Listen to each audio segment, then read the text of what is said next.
ब्राह्मणी और तिल के बीज की कहानी। बहुत समय पहले की बात है। किसी गांव में एक गरीब ब्राह्मण रहता था। एक दिन उस ब्राह्मण के घर कुछ अतिथि आए। ब्राह्मण की स्थिति इतनी खराब थी कि उन अतिथियों को खिलाने के लिए घर में अनाज तक नहीं था। इस स्थिति को लेकर ही ब्राह्मण और उसकी पत्नी के बीच थोड़ी कहासुनी होने लगती है। ब्राह्मणी कहती है, तुम्हें पेट भरने योग्य अनाज कमाना भी नहीं आता। इसी का नतीजा है कि आज घर में अतिथि आ खड़े हुए हैं और हमारे पास उन्हें खिलाने के लिए कुछ भी नहीं है। इस पर ब्राह्मण अपनी पत्नी से कहता है, कल कर्क संक्रांति है, मैं कल भिक्षा लेने के लिए दूसरे गांव जाऊंगा। वहाँ एक ब्राह्मण ने मुझे आमंत्रित किया है। वह सूर्य देव की तृप्ति के लिए कुछ दान देना चाहता है। तब तक जो कुछ भी है घर में उसे आदर सत्कार के साथ अतिथियों के सामने रख दो।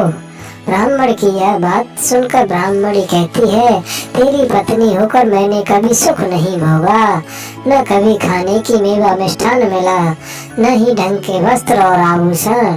आज तू कह रहा है कि जो भी घर में पड़ा है वो अतिथियों के समक्ष रख दो। जब कुछ है ही नहीं तो मैं उनके सामने क्या रख दूं?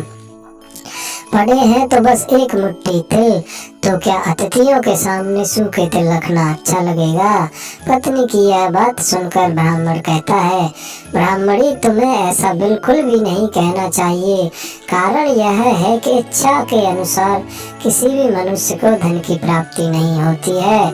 जरूरी है तो पेट भरना, और पेट भरने योग्य अनाज तो मैं ले ही आता हूँ। अधिक धन की चाहत अच्छा नहीं है। ऐसी इच्छा का तुम्हें त्याग कर देना चाहिए। अधिक धन की इच्छा के चक्कर में मनुष्य के माथे पर शिखा बन जाती है। माथे पर शिखा वाली बात सुनकर ब्राह्मणी बड़े ही आश्चर्य से पूछती है, अधिक धन की इच्छा में माथे पर शिखा हो जाती है? मैं कुछ समझी नहीं, जो भी कहना है खुलकर कहिए। ब्राह्मणी के इस सवाल का जवाब देने के लिए ब्राह्मण अपनी पत्नी को शिकारी और गीदड़ की एक कहानी सुनाता है। ब्राह्मण कथा की शुरुआत करता है। एक दिन एक शिकारी जंगल में शिकार की खोज कर रहा था। जंगल में कुछ दूर आगे बढ़ने के बाद शिकारी को एक काले रंग का पहाड़ जैसा विशाल सूअर दिखाई देता है।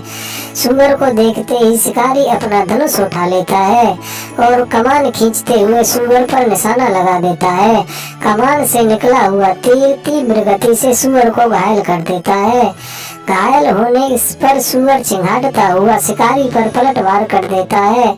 सूअर के तीखे दांतों से शिकारी का पेट फट जाता है। इस तरह शिकार और शिकारी दोनों का ही अंत हो जाता है। इसी बीच खाने की तलाश में भटकता एक भूखा गीदड़ वहां से गुजर रहा होता है, जहां शिकारी और सूअर का सब पड़ा हुआ था।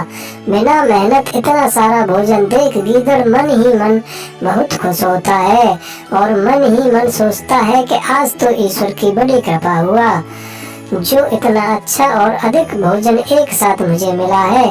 मैं इसे धीरे धीरे और आराम से खाऊंगा ताकि लंबे समय तक मैं इसे उपयोग में लाऊंगा। इस तरह मैं इस भोजन के साथ लंबे समय तक अपनी भूख को शांत रख पाऊंगा। इन सभी बातों पर विचार करते हुए गीदड़ सबसे पहले छोटी छोटी चीजों को खाना शुरू करता है।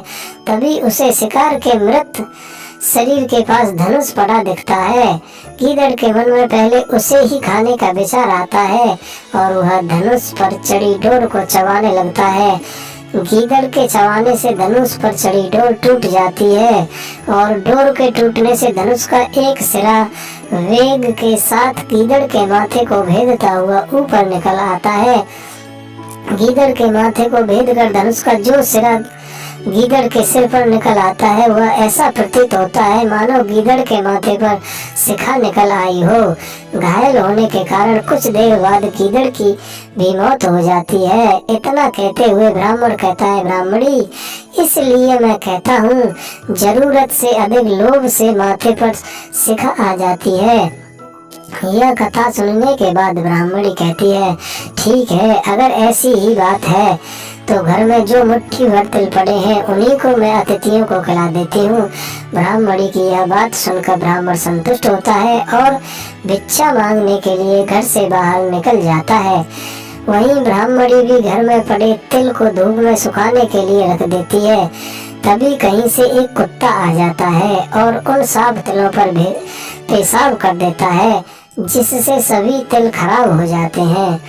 तिल के खराब हो जाने पर ब्राह्मणी काफी परेशान हो जाती है और सोचती है, यही तो तिल थे जिन्हें पकाकर मैं अतिथियों को खिला सकती थी। अब मैं क्या करूं? काफी देर सोचने के बाद ब्राह्मणी को एक तरीका सूझा।